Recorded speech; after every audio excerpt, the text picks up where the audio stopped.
President Bola Tinubu has signed the 2024 budget into law after its passage by the National Assembly, which also raised its own allocation to 344 billion naira. This will be the highest ever budgetary allocation to the National Assembly, whose initial allocation into the 2024 budget proposal was pegged at 197.93 billion naira. The increase in allocation to the Senate and House of Representatives is happening amidst a cost of living crisis in the country, with the government telling citizens at various fora that the country is facing tough times. The Senate also increased the bill by a total of 1.2 trillion naira, moving the budget from 27.5 trillion to 28.7 trillion naira. A breakdown of the signed appropriation bill 2024 shows that 28.7 trillion was for capital expenditure, 9.99 trillion, which is about 35%, recurrent expenditure, 8.77 trillion, which is 30%, as statutory transfers, 1.74 trillion, which is 6%, as debt services, while 8.27 trillion, 0.29, yeah. It is again this backdrop will be engaging some economic experts on the projections, allocations, and modalities of the implementation of the 2024 estimates. And we have joining us in the studio Professor Uche Owaleke. Is a professor of finance and capital market at Nasarawa State University and also served as former commissioner of finance in Imo State. And via Zoom from Kazina is Associate Professor Ahmed Adamu. He lectures at the Department of Economics at Nile University of Nigeria here in Abuja. Gentlemen, welcome to the program. Thank you very much, Hamza. Thank you so much. And Prof, welcome to the program also. Yeah, but before we do conversation, here are some tidbits. President Bola Tinubu on Monday signed into law the 2.2 trillion naira supplementary budget for 2023, which will now run alongside the 2024 budget until March 31st, 2024. Monday's development comes 9 weeks after the Federal Executive Council approved additional spending for defense, works and welfare packages such as wage awards and conditional cash transfers agreed with the organized labor in early October 2023. Tinubu also scrutinized the Ways and Means, a credit facility financed by Nigeria Central Bank that became a subject of controversy at the twilight of the President Buhari administration. And in another development, the president has suspended Ms. Halima Shehu, the national coordinator and CEO of the National Social Investment Program Agency, over allegation of financial misconduct. This development comes just 3 months after Shehu's confirmation for the position by the Senate. The National Empower Program Manager, Dr. Akindele Egbualo, has been appointed in an acting capacity to lead the agency while investigations into the matter are underway. Shehu earlier worked as the national coordinator of the Conditional Cash Transfer Program. We'll now take a short break, and when we return, the conversation with our professors in the studio and via Zoom commences. Don't go away. Yes, Prof, maybe we should start with you here in the studio. You've seen our tidbits. The first one is the signing of the 2.2 trillion supplementary budget to finance some sectors, social safety net and all that. And it's to run with the 2024 budget concurrently. Is this a wise decision? Yeah, Hamza, first and foremost, let me wish you a Happy New Year. Thank you. Yeah, and also Happy New Year to your viewers out there. Of course, supplementary budget is something that you expect to happen when your projections, your earlier projections for the year fails to materialize, due to one thing or the other, particularly with respect to revenue. If you have shortfall in revenue, or if there are emergencies in the course of the year that were not initially provided in the budget, all those would necessitate supplementary budget. So we saw a supplementary budget of over 2 trillion which the president has signed. Remember that when this supplementary budget was the first, when it became public the first time, there were controversial issues in terms of the allocation. Remember, that was the allocation where we saw a case of some 5 billion naira being allocated for presidential yachts. Yeah. Remember? Yes. Okay. So, but all those renovation of some exactly buildings in Lagos. Yes, but I think following public outcry and so on, that was taken about. I even understand that even before the thing went into the supplementary budget, that the procurement, were told. Some said the procurement had already been made. All right. So the point I'm making is that supplementary budgets are usually necessitated when the original one you made, for one reason or the other, of course, has become inadequate. So you need a supplementary budget, to be able to continue, running government. So it's allowed. It's something that is within the law, okay, and within a formal, budgetary, process, So supplementary budget is very much, in tune with usually something that reflects, reality. All right. Yes, Professor Adamu, let's have your take. This appropriation being signed into law, I mean, the supplementary budget, you can see it also covers issues around conditional cash transfers. And coincidentally, today, President Tinubu, suspended Halima Shehu, who was pretending that office.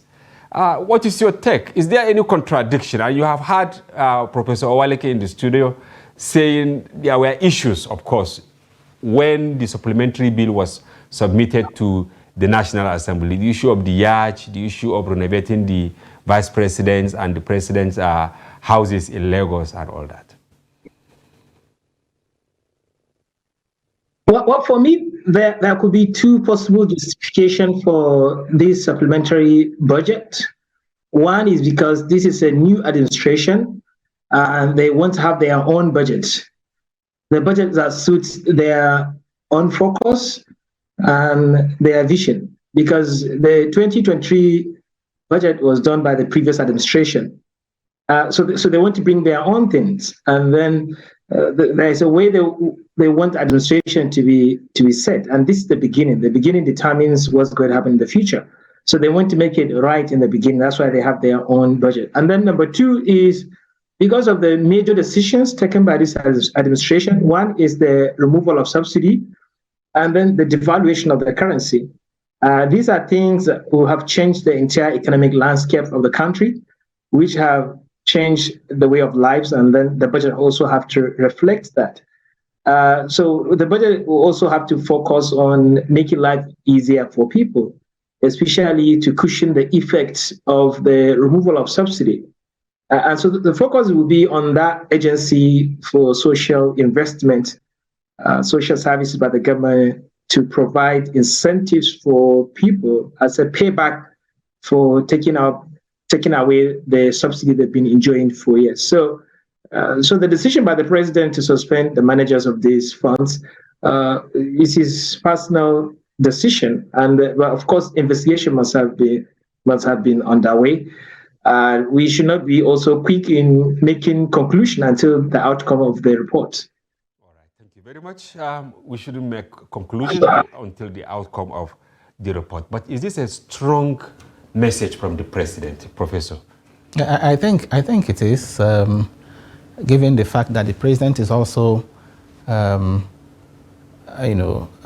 after, dealing with corruption, because you can't implement the 8-point agenda cannot be implemented if you have agencies that are fraught with corruption. So corruption is a major issue, which is why I'm happy that this step has been taken. When there are allegations on ground, the first thing you do is to suspend the official pending when investigations are concluded. And if investigations are concluded and the person is found is not found guilty, okay, nothing stops you from recalling, such a person. Yeah, so we've seen that in the case of course, it started with the central bank. The cleansing, if you like, has started with the central bank, where he appointed a special investigator who is doing that. But we also expect, okay, there has been calls that what is happening in the central bank should be extended to other agencies, which is why, this will be also a strong message that it's not just the central bank, okay? All agencies of government are also going to be under the searchlight. People are saying extend it to NMPC, for example, extend to other. It doesn't just have to be the central bank. So I think it's a step in the right direction.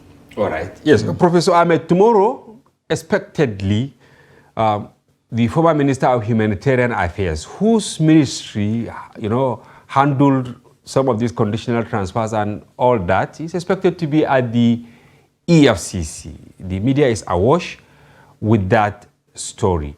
But going back a few days ago, some people started calling on the federal government to stop a kind of media trial. But others believe that the approach by the incumbent administration is also a sign of transparency. What is your take on that? Well, you see, in managing people's trusts, especially at this trying time, it's a good decision that we have to investigate how these funds are managed, because we have the money for the poor people, but how it's being managed has to be scrutinized. And if people are found wanting, like I said, we have to publicize it, and people have to know, so that it serves as deterrent for others that are coming on board. So we are seeing two decisive decisions, one by the EFCC inviting how the previous funds were managed, and the current one also under investigation. So for me, this is a time when the poor people have to feel the benefit of the government or the presence of the government. And that can only happen if there's a proper management of the funds. So for me, I would say, let's allow the investigation to proceed. All right, thank you. We will allow the investigation to proceed. Yes, Prof, many Nigerians were not comfortable with the jacking up of the 2024 budget from 27.5 to 28.7, viewing it as self-serving, considering that the National Assembly increased theirs from the initial one with about 147 billion. The public outcry, is it justified? Yes, I think it is. But before then, let me even add a point to this issue of corruption. It's important that the president continues to send out these signals, because it's not just the Nigerians that are picking these signals. The international community, is also interested, in these signals, particularly now that the president, has embarked on a number of outings, international outings, trying to woo investors. Okay, these investors need to have confidence in the economy. That, of course, the corruption. Corruption is something that pushes away investments. It's inimical to investments. So a typical investor, particularly foreign investor, will want to be sure that if he's doing business in the country, he's not going to be asked to bring bribes and all that. So it's important that he continues to send out this. It helps his current effort at attracting investments, and it also helps to build the overall business, conducive business climate for Nigeria. The need to fight corruption, headlong, cannot be overstressed. Now, back to your point, I think it is justified. I would have preferred a situation in which the National Assembly had done whatever they needed to do within the envelope, within the size of the original envelope, 27.5 trillion, as opposed to checking it up by 1.2, which is why I've always argued that we need a budget law, in this country. A budget law will, be very clear as to the powers of the National Assembly vis-a-vis the appropriation bill. Whether the National Assembly has the power to increase whatever the executive arm has submitted, or whether their power is confined to making amendments within that envelope. We have a Fiscal Responsibility Act of 2007. It is not the Fiscal Responsibility Act, doesn't make it clear as to the powers of the National Assembly in relation to the budget. Okay. If you increase it or yes, whether their power it talks about amendment, but that amendment, does it involve also jacking up whatever the executive arm has submitted? Okay, so we have seen now an increase of 1.2 trillion. My worry is that 1.2 trillion, if you check it, it has come more by way of statutory transfer. Statutory transfer moved from 1.3 trillion to 1.7 trillion. Okay, and much of that statutory transfer has gone to the judiciary, National Judicial Council, where you have over about 345 billion, the highest, and then the National Assembly. Okay, so, and if you also check the one that has gone to the National Assembly, by the way, how were they able to get the 1.2? They adjusted the exchange rate from 750 naira to 800 naira to the dollar. So that's translated to more naira. We actually did a graphic, and they also which we displayed on the front page of our. Beautiful! Yeah, beautiful. Oh, good. And they also, you can see we have it there. Oh, beautiful! And it looks very, very scary. Yes, they adjusted the exchange rate, and they also increased the expected revenue, projected revenue from government-owned enterprises. Okay, so they're getting the 1.2. Now, the point I want to it's important to emphasize this, that if you look at that increase, particularly to that of the coming to National Assembly, much of it has gone to capital. Capital component went from 8.7 trillion to 9.9. The new capital is now 9.9. That's close to 10 trillion. Yeah. All right? Yeah. Now, but if you also disaggregate that capital, yes. If you disaggregate that capital, it's more of non-developmental capital. How do you mean, Prof? Thank you. Take the National Assembly allocations, for example. You have 3 billion naira for car park for Senate. Car park? Yes, it's there. 3 billion car park for House of Reps, 3 billion car park for Senate. So that's 6 billion to build car park alone. 6 billion to build car park in the National Assembly. Yes, I know that's to construction. But they already car park, have those. That's the point. Have they increased their numbers? That's what I'm saying. Each legislator has somewhere to park. Apart from that, the question to ask is that this kind of spending is it needed now? Is something we must take on now? We have 6 billion for car park alone. It will go under capital. You have another 4 billion as National Assembly Recreation Center. Another 4 billion. National Assembly Recreation Center in the budget. In the budget. So again, one is not saying they don't deserve those things, but the question. But do they really even deserve it? No, they do. But can we afford those things now? When the president, you listen to his speech, his New Year's speech, he said that he recognizes the fact that times are hard, times are rough. Saying Nigerians, he feels the pains of Nigerians and all that. So I expect that in making allocations, because the budget is actually a tool for allocating resources, we should also reflect, this into the budget, prioritize spending, and prioritizing spending will not allow us to use 10 billion alone. I just gave you an example: 4 billion for National Recreation Center, 6 billion for car park. Now there are also others we can pick like that. That's why I said they are more of non-developmental than developmental. Even though they tag them as capital. Yes, if you put money in... I think we should even call Prof in now. Prof Ahmed, are you as surprised as some of us here when Professor Waleke mentioned that almost 6 billion was budgeted as capital project in the list of things to be done by the National Assembly to build car parks and another 4 billion for recreation facility?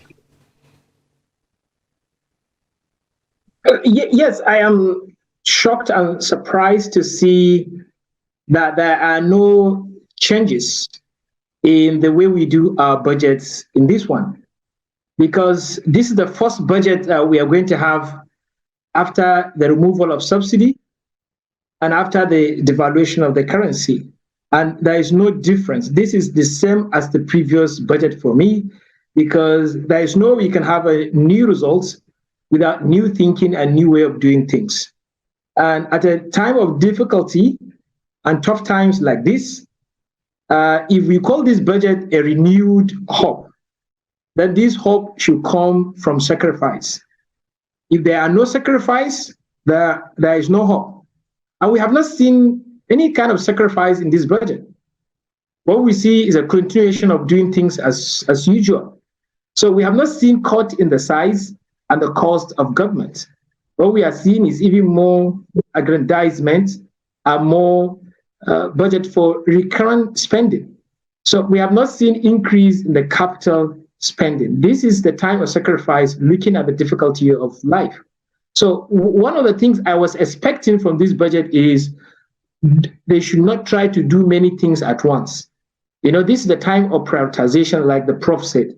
We have to prioritize what are the most important things. We only do those important things, and those things that are not important, we don't even put them in the budget. We always have the possibility of doing the supplementary budget. So if we have increased revenue, we can send in more budget. In the future, additional budget. But when you look at the recurrent expenditure, which is higher than the capital, with this recurrent expenditure eventually will be the ones that will be implemented, and the capital expenditure will continuously be recycled. If you look at the recurrent expenditure, is higher than the capital spending. Recurrent expenditure is 37%, and the capital expenditure is 30% of the expenditure. And also another thing that really... Hello? Yeah, we're with you, Prof. Go on. Yes. What surprised me was that when I look at the budget, I looked at the debt, and I saw a debt of around 85 trillion. Pardon me, 8.5 trillion. 8.5 trillion naira as a debt. And I was thinking that, okay, we've removed the subsidy, we've devalued the naira. So we should reduce the debt that we collect as a country, because any budget that has higher debt, for me, is not a healthy budget. The budget deficit is not bad, but in Nigeria, we have unhealthy budget deficit. We have a budget deficit of, in this budget, around 9 trillion. Yes, 9. And if you look at the performance of these budgets, we do more in debt servicing or in borrowing debt more than we budgeted than we do with revenue and expenditure. If you look at the recent budget performance, revenue is less than 70% performance. Expenditure is also less than 70% performance. And it's only in the debt that we are doing more than 100%. You understand? Like, I was looking at the 2022 budget, and I saw that the debt performance was 131%. So this is the area where we are not supposed to perform well and perform better in revenue and expenditure. So for me, I was surprised to see a lot of personnel expenditure serving these politicians. So there is no sacrifice in this budget. No sacrifice in this budget. Let me even reiterate the points being made. If you look at that document again, if you look at the breakdown, you would find that under recurrent non-debt, there is an item there called contingency. Contingency provision is 30 billion under recurrent non-debt. What is contingency? What is contingency? Just a precautionary. You want to, emergency. Want to provide for emergency? You put 30 billion. Now that's not enough. Then, in addition to that, you also have adjustment to recurrent. They call it margin for adjustment, 12 billion. Then you come to capital. You find capital contingency too, because under recurrent you have contingency, under capital you also have that 15 billion. Then the adjustment again to that is 19 billion. The point I'm making is this: you have a budget in which you have said that inflation rate is likely to moderate in 2024, because the assumption is that inflation rate in 2024 will come in at 21.4%. That's what is in the budget. Inflation 21.4. Inflation is currently running at 28.2%. So they are projecting that it will come down. Thank you. You are projecting that inflation will come down. Then in the estimates you're making, you are providing for an increase. So the estimates are not in alignment with your assumptions. Do you understand the point I'm making? Yes. You said you have a provision for this, and you are also putting a markup somewhere in anticipation that inflation will increase. Meanwhile, you have said in that document that you expect inflation to come down. So they don't tie, all right? So that's why I said that if the president, gets his maybe advisors and puts on his glasses, he can really cross out a number of things in that budget has been passed before signing off. Because I am very sure that if that is done, he should be able to mop up funds, that he can even channel to this is agri project. You saw the speech he made. He said they plan to cultivate 500,000 hectares of land across the country, for rice, maize, which is a very good thing. But of course, that will require funds. I'm saying some of these hanging, because they are just hanging funds here and there. And you also notice that if you also look at the budget, you see, when you have a budget in which most of the estimates are round numbers, there's also something, to worry about. Yes, yeah. You see, this is 3 billion, 4 billion, 3 billion, just round figures like that. So yes, so that tells you that proper scrutiny.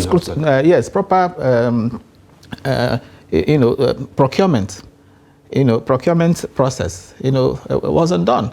Because if you are to estimate the cost of an item, okay, you have maybe 4 or 5 items you want to put estimates, okay, it's very unlikely that all of them will end up as round figures. Yes. You're not having 2.7, you're just 3 billion, 4 billion. You understand what I'm saying? So very questionable figures. Very questionable. Yeah. Professor Ahmed, can you come in here now?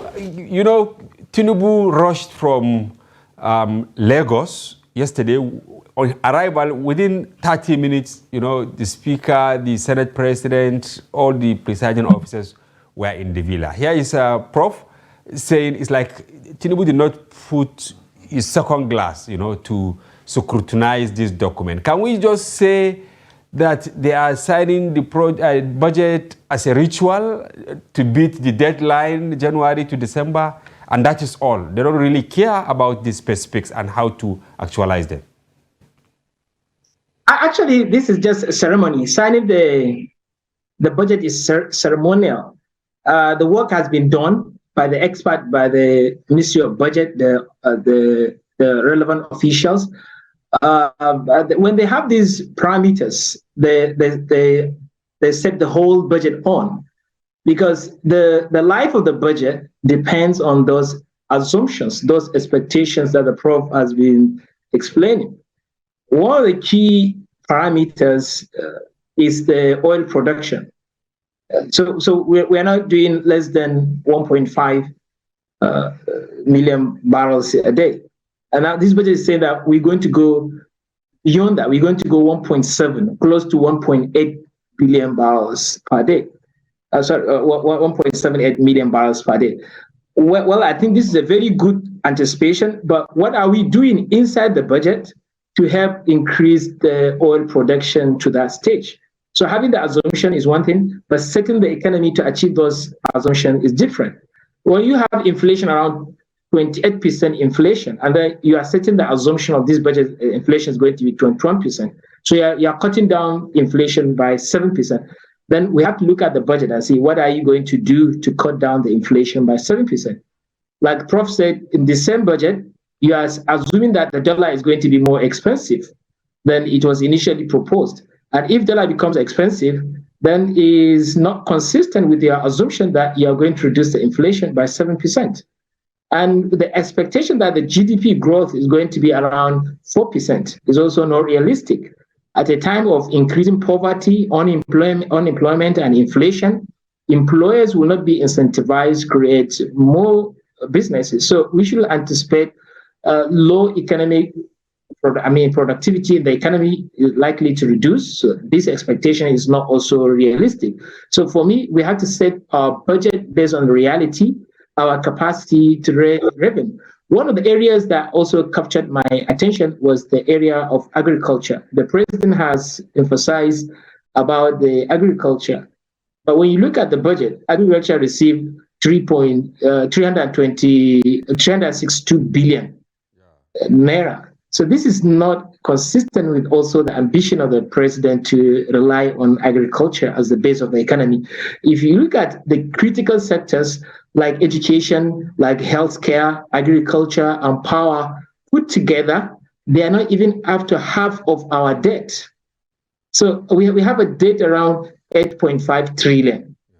And all these critical sectors, we are not spending up to that. So for me, education is receiving around 1.4 trillion, and then health 1.2, agri around 360, power and 344. He also talked about power. Power for me, 344 billion is too small for power.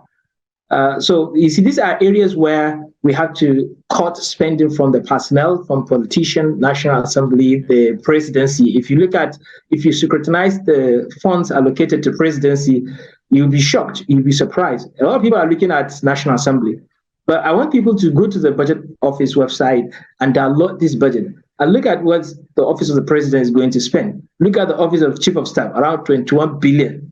And all these offices. So you see, when people, power sector, agriculture, health sector, these are areas where we need to prioritize and give more allocation to.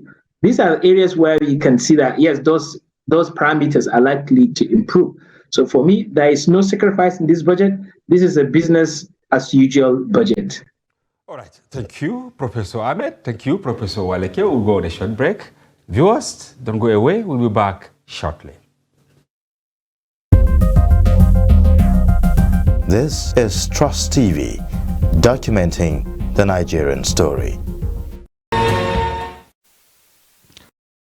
Welcome back. If you are just joining, this is Daily Politics on Trust TV. Do well to follow the conversation across our social platforms on Facebook, Instagram, and watch us live on YouTube. We still have in the studio Professor Uche Waleke, Professor of Capital Market, former Commissioner of Finance, Imo State, and via Zoom, Associate Professor Ahmed Adamu, who joins us from Nile University. Welcome back to the program. Yes, Prof, so disturbing, the last part of, the statistics given by Professor Ahmed. Agriculture, they're talking about food security, but here what we have is 110.24 billion. And then Office of the SGF, you have almost over 100 billion. This is one office, but the whole agriculture that they're talking about, revamping the economy, cultivating 500,000 hectares of land. Where are they getting it wrong? Is it in filling? Because they say there is a template. Every year they just fill it there without serious scrutiny. You see, Hamza, I see agri as a silver bullet to address a number of challenges we are having in this country. Okay, today we are having very high inflation rates. We are having weak economic, growth. The last GDP growth rate, quarter 3, 2023, was 3.54. Okay. Yes. Along that. Yes. Quarter 3, yes, 2003, and then inflation rate at 28.2%. Okay. Now you notice that quarter 1 came in at 2.31, not 3 points. Quarter 1 came in at 2.31. Quarter 2 came in at 2.51, and then quarter 3 came in at 2.54. That's GDP growth rate. We have not been able to do up to 3 points because I remember in 2023 the budget had projected 3.75%. We have not been able to go anywhere near that. Now the point I'm making, if you look at the breakdown of GDP reports we've had, take the last one for example, the agri sector has been on the decline. The agri sector was only able to grow by 1.3%. Because of some factors, right? Yes. Maybe we can build in insecurity there. Yeah, insecurity. Because people could not access their farmland. I'm not saying that we should pay attention to, agriculture. Agriculture is even where the jobs, agriculture, the real sectors, particularly agriculture and manufacturing, these sectors are not growing. The only sector that is growing the economy today is the services sector. All right. And that's why we must we must use the budget allocations to to ensure that the agri sector, that the manufacturing sector, gain a lot of traction in this country. Now, permit me to say something about this issue of debt that, has also been mentioned. We're going to spend over 8 trillion naira debt servicing debt. Thank God that Nigeria has not, so far, has not been, seen as, defaulting in the debt obligations, whether domestic or foreign. Of course, you read recently a number of countries are even defaulting in their sovereign debts, Ethiopia, Ghana, Egypt, in Africa. So we have been able to meet, recently we were able to pay off the $500 million Eurobond obligation, and also over 400 million to the IMF. So Nigeria has been meeting its debt obligation, but for how long? We have to, yes. The issue we're incurring more debt. Yes, and you remember recently, the National Assembly has also approved that the government should, they are using the word securitize, but that's not the real word actually. The ways and means. Yes, the ways and means. So restructure ways and means. They are restructuring with additional ways and means of over 7 trillion. Okay, and they're also allowing the president to also borrow additional, of $7.5 billion, okay, which was part of the medium-term expenditure framework for the previous 2022-2024. Now, that loan was signed by the previous administration on the 15th of May. That's what we're told. It also means that between November of last year, when the first ways and means of about 22 trillion, was securitized, we also had additional over 7 trillion. Now, one way to address that is what Brazil, did, is what Colombia, some of these other countries. What did they do? Yes, what they did was to have in their law, they have a law, they had a fiscal responsibility law. We also have a fiscal responsibility act, but it's not in our act now. But what they put in their act there is that 6 months to the end of your tenure, you are not allowed to contract any new loan. At all? Yes. 6 months? 6 months. So if you have a 4-year tenure, your tenure, you do whatever you can do. Once it is 6 months to the end of your tenure, you are not allowed to contract any new loan. It's there in Brazil, and it has helped them. Because what we have seen here in Nigeria is that shortly before, few days to the end of a president or end of a governor's, that is when they contract all manner of loans. Yeah. So they need to put that in our fiscal responsibility law to make sure that anybody who is coming in there, becomes conscious of it, so that when it is it doesn't have to be 6 months. We can say 3 months to the end of your tenure. You cannot borrow. You can borrow. Okay. That will help us a lot in this country. Professor Ahmed, when you look at the budget, defense alone is going to guzzle 1.308 trillion naira. And it's like over the years, defense is just guzzling money. Is this the way to go? Or these monies should actually be channeled to areas where you can address issues that bring about insecurity? Yes, I think we are a country where we look at the effects. We try to cut down the branches of the tree. We're not looking at the root cause of it. How many times we've been budgeting for security, but we have not seen the result that we are looking for. So you talk about 3.25 trillion for defense and security. And if you look at the infrastructure, around 1.32 trillion. So when you build infrastructure, that's when you enable the economy for job creation, for people to get jobs. So for me, it's spending more on infrastructure and social development is another way of addressing insecurity. So spending more on direct security structure of the country will not yield the same result, because what eventually you hear as reports coming after the budget is a lot of allegations on corruption, mismanagement. The managers of the funds are funding the funds, and funds not reaching the right people at the grassroots, especially the soldiers on the front line, the police. If you look at the recent cases of some of the police are banned from the service for collecting bribe from a foreigner, that would tell you that what happens to the funds that we've been allocating for these years for this year's on security. So for me, instead of budgeting more on security, we should budget more on things that will enable the economy to prosper so people get more jobs. All right, thank you. Prof, the projected exchange rate, 800 to $1. And then oil benchmark at 77.96. Yes. This is coming at a time when the World Bank is saying domestically, the way we are selling petrol, government is still subsidizing this, and Nigerians should brace up for more hardships. Of course, this is what we call double barrel question.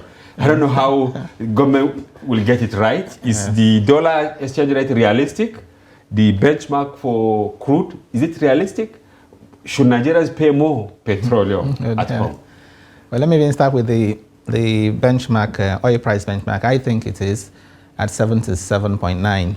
And that's because I've looked at the short-term energy outlook by the U.S. Energy Information Administration, and what they have projected for 2024 is $93 per barrel. I've also looked at what Saudi Arabia is using for the fiscal year. Their break-even oil price is $80 per barrel. I've looked at that of Egypt. So ours is modest? Yes, it's conservative at 77. So I think it is. Then on the output is 1.78 million barrels per day. That is also where we need to, there's likely to be a challenge, because just as he remarked earlier, yes, we've not been able to come anywhere near our OPEC quota. In 2023, for example, we planned for 1.69 million barrels per day. That's what we had in the budget. But actual, if you check the reports they brought, was just 1.3 million barrels per day. 300 deficit. Yes. So, but we hear that efforts have been made to combat, oil thefts, and then also bring some investments into the industry, so into the sector. So the government expects that 1.78 million will be met. So I want to also assume that will be met. But the exchange rate is where the problem will be. And that is because we have unified exchange rates. We are now using one single window. It is going to be extremely difficult for us to achieve that, to use that $800 per barrel. Because, as I said, what they did was just to jack up from $750 to $800. The first document that was prepared had $700. Later, they increased to $750. Now $800. If you move it again to $850 or $900, of course, you get more naira. All right? And maybe narrow your deficit or even spend more. But of course, all those will be inflationary. But the point I'm making is that the greatest challenge this 2024 budget is going to have will come from the exchange rate. Now, are you advocating multiple window for the exchange? Oh yes, what I'm advocating is not multiple. I shouldn't go back to the multiple window. Okay. But what I'm advocating is a dual. We had it in under Abacha. We had dual exchange rates. We had 85 naira to the dollar. We also had 20 naira to the dollar for official transactions. So I think in the interim, the reforms we had, or we have had now, came abruptly. Unified exchange rates. We had about 4 of them, if you recall. We had the secondary intervention cells window. You had the invisibles window. We had the SMEs window. We also had the I&E window. So all of that merged in one. I'm saying for the budget to work, you need to have an exchange. The problem with that is usually the implementation in terms of, if you don't abuse it, if you can put in place measures not to abuse it, not so that people don't round trip, that's the best. If you can separate the two, the problem we had with the multiple was because of this abuse. So if you can have the official, the one we even use to service our external debt, the one we even use to procure this military, part of why you see this military defense budget, shooting up to over 3 trillion, is because most of the things, the capital components are largely dollar denominated. There's no military equipment that is produced here. So they're going to import them using the exchange rate. So if we had an official for servicing debt, for official transactions, then we'll have another window, just 2 of them, and then maintain them. That's the only time you can guarantee that what you're providing in the budget will work. As long as you throw it open, You leave market forces to determine exchange rate. All that you have put in that budget, all the dollar-denominated components of that budget are going to be rubbished.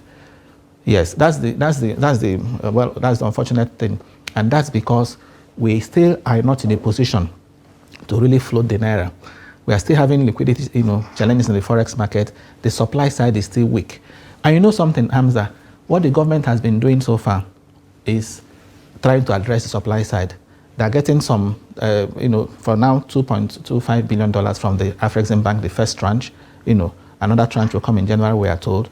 They're also going to get money from... but the demand is suffering. The demand side. Thank you. They're trying to address supply side. The demand side is still there. Until you address the demand side, you don't get it right. Exactly. Okay. Associate Prof, maybe we should round up with a call on how to make implementation possible, because it's now a law. So how do they get it right? This should be in less than 1 minute, please. Well, for the implementation, it comes down to parameters. The parameters of the budget determines its performance. So we look at the currency you use, which is the dollar for those purchases and for importation. For me, the entire performance of this budget depends on our productivity as a country. The production we have, that will also tells whether we're going to have bigger deficit or higher level of budget performance. So one of the key areas that we look forward to as a hub, this budget is the refineries. If the refineries will come on board, how much of the refined petroleum we import will reduce. And if we reduce the importation, the demand for dollar will reduce. And we're going to have more dollar in our reserves. And that will also enable us to implement those dollar-denominated expenditure. So that's going to increase the budget performance. So for me, the attention should focus more on prioritizing what will lead to increased local production so that we reduce our importation and then increase the value of naira. All right, thank you. And Prof, in less than a minute, how can we change the mentality of yearly ritual, to make it realistic? Yeah, one way we can even do that is even to implement the recommendations of the Auditor General's office.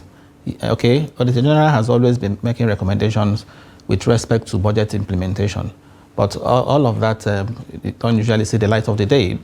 They usually make recommendations through the Public Accounts Committee, to the National Assembly.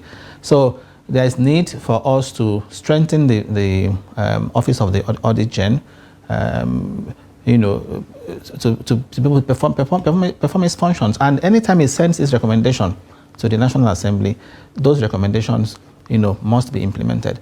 You see, a budgetary process has 4 stages. You have the preparation, you have the enactment, National Assembly, you have the execution, and then you have the control. In this country, the last 2, are usually attention is on preparation and on the enactment. Once that is done, execution and control are usually, all right. I hope they listen to all what you said. Thank you very much, Professor Uchewaleke, Professor of Finance and Capital Market, for coming to the program. Thank you, for Hamza. your informed perspective. And Professor Ahmed, we thank you very much for joining the program and for your informed perspective. We hope to have you again. Thank you so much. I appreciate that. All right. And viewers, that's a wrap on today's package. We sincerely hope you found the conversation engaging and informative. And be sure to join Daily Politics live, airing every weekday, and our special package on Friday, during which we open our telephone line for you to comment on national issues. Once again, we thank you for watching. Bye-bye for now. I'm Hamza Idris.